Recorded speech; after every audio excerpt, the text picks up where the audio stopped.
teknologi telah membawa dampak pada industri aviasi, tidak saja dengan meningkatkan tingkat keselamatan penerbangan, tetapi juga kemampuan jelajahnya yang semakin jauh. Rute penerbangan yang sebelumnya perlu pemberhentian untuk mengisi bahan bakar kini dapat dilakukan dengan tanpa henti atau non-stop dengan mengoperasikan pesawat keluaran baru. Adalah pesawat seperti Boeing B787 tanggal 8 September tahun 10 dan Airbus A350-900/1000 yang memungkinkan semua itu terjadi sekaligus menggeser fakta pada pengoperasian pesawat berbadan lebar untuk penerbangan jarak jauh yang sebelumnya berorientasi pada kapasitas passenger capacity ke jarak tempuh range. Hal ini akan lebih terasa ketika kedua pesawat jumbo Boeing B747 dan Super Jumbo Airbus A380 tak lagi diproduksi karena dinilai sudah tidak memberikan efisiensi konsumsi bahan bakar. Maskapai Singapore Airlines telah membuka rute penerbangan non-stop pulang pergi dari New York, JFK dan EWR ke Singapura dengan waktu tempuh 18 jam 40 menit ke JFK dengan menempuh jarak 9.585 miles atau sekitar 15,425 km. Maskapai asal Kiwi Air New Zealand juga sudah membuka rute penerbangan non-stop dari Auckland, AKL, ke New York, JFK, tahun lalu yang akan diikuti pula oleh Qantas Airways dengan rute non-stop. Sebelumnya para penumpang harus transit atau bahkan menginap, layover, di LAX untuk melanjutkan penerbangan ke New York atau ke Auckland pada rute sebaliknya. Perkembangan ini sebenarnya bisa dimanfaatkan oleh Indonesia, terutama pada aviasi dan pariwisatanya, dengan memikirkan peluang yang bisa tercipta.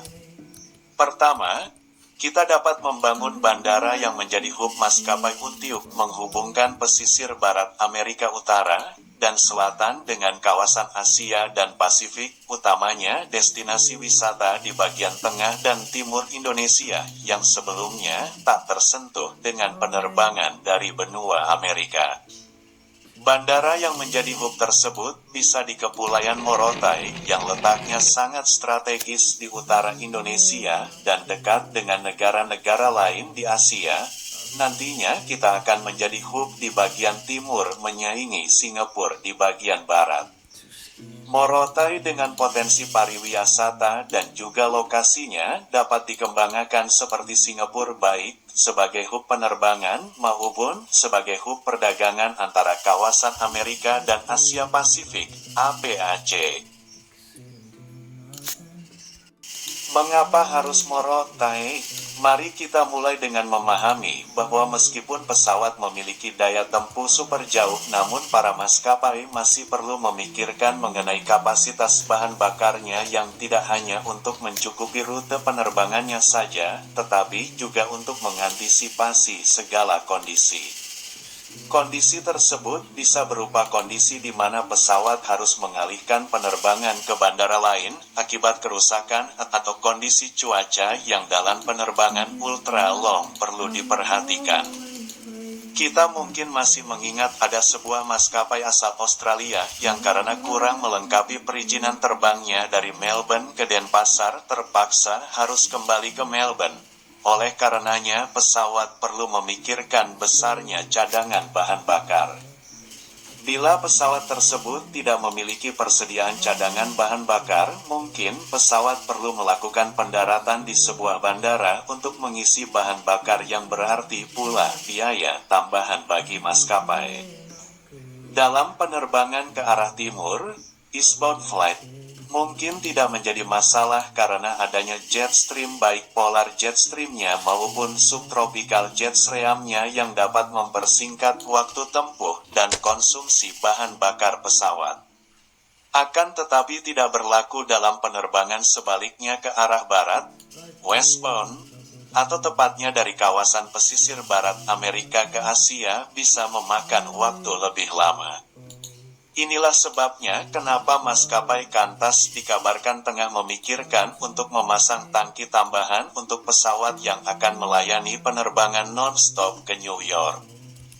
Dengan pertimbangan tersebut, serta mengingat posisi geografis dan potensi pariwisata Morotai yang lebih dekat daripada ke Singapura, akan memberikan keuntungan tersendiri bagi Indonesia, karena maskapai dari Amerika akan lebih memilih Morotai daripada Singapura untuk tujuan akhir maupun transit bagi penerbangan mereka.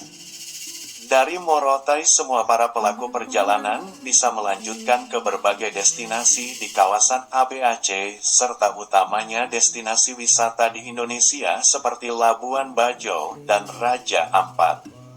Untuk mewujudkan itu memang bukan perjalanan yang mudah dan singkat, karena kita tidak hanya akan membangun infrastruktur bandara saja, tapi juga navigasi udara dengan peralatan dan perlengkapan serta sumber daya manusia yang perlu mumpuni. Bagi maskapai nasional kita, terutama national carrier kita, inilah saatnya juga untuk bertandang ke lebih banyak kandang lainnya, karena pasar penerbangan tidak hanya di kandang sendiri maupun di kawasan regional saja, tetapi juga global. Terlebih Amerika merupakan pasar penerbangan kedua terbesar di dunia setelah Tiongkok. Trafik penumpang juga tidak hanya di kawasan regional dan Samudra Atlantik, tapi juga Samudra Pasifik di mana Indonesia berada jauh darinya. Maskapai kita mungkin bisa mulai memikirkan untuk mendatangkan pesawat dengan daya tempuh yang jauh seperti Boeing B787 atau Airbus A350 untuk menjemput wisatawan dari Amerika. Jangan lupa pula potensi penerbangan non-stop dari daratan Eropa, baik yang menuju ke destinasi wisata di Indonesia maupun yang biasanya transit di Singapura. Baik maskapai asing maupun nasional bisa berpindah dalam memilih hubnya ke Morotai untuk menghubungkan dengan tujuan lainnya di kawasan Asia Pasifik. Namun jika tidak memungkinkan, maka pemerintah bisa mulai memikirkan mengundang investor untuk mengembangkan maskapai di Indonesia dengan tetap memerhatikan aturan dan hukum yang berlaku, terutama untuk penanaman modal asing. Dari sisi pariwisata, saatnya kita menjaring wisatawan dari benua Amerika baik utara maupun selatan. Saatnya kita tidak hanya berfokus pada beberapa kawasan saja untuk menjaring wisatawan mancanegara, tetapi juga kawasan lainnya di dunia. Kita juga tidak bisa selamanya berfokus pada pengembangan destinasi wisata berkualitas dan menggantungkan maskapai negara lain untuk mendatangkan wisatawan mancanegara ke Indonesia. Bagaimana kabarnya pula holding aviasi dan pariwisata Indonesia? Apakah sudah menyentuh secara mendalam juga pada aviasinya? Perlu lebih dari sekadar pencantuman nama pada profil bandara dan pada pariwisata saja. Masih menunggu hasil pencapaian di industri aviasi? Kita perlu menjemput banyak wisatawan mancanegara, dan tidak hanya sebatas puas dengan banyaknya maskapai asing yang membuka rute ke Indonesia. Semoga Morotai bisa dikembangkan dan dapat menyaingi Singapura sebagai hub penerbangan dan perdagangan antara kawasan Amerika dan Asia Pasifik. Selain itu, pemerataan pembangunan di tengah dan timur Indonesia dapat terwujud. Ini semua hanyalah pandangan dari orang awam yang melihat perkembangan yang sedang terjadi dan sebenarnya menyimpan potensi besar bagi Indonesia. Bukankah lebih baik bermimpi besar daripada tidak bermimpi sama sekali? Sedangkan hal besar terkadang dimulai dari mimpi yang besar dan diikuti dengan langkah yang besar pula. Harapan kini ada pada para pemangku kebijakan dan juga pemangku kepentingan untuk dapat melihat potensi yang bisa kita manfaatkan dari perkembangan yang tengah terjadi di dunia penerbangan ini.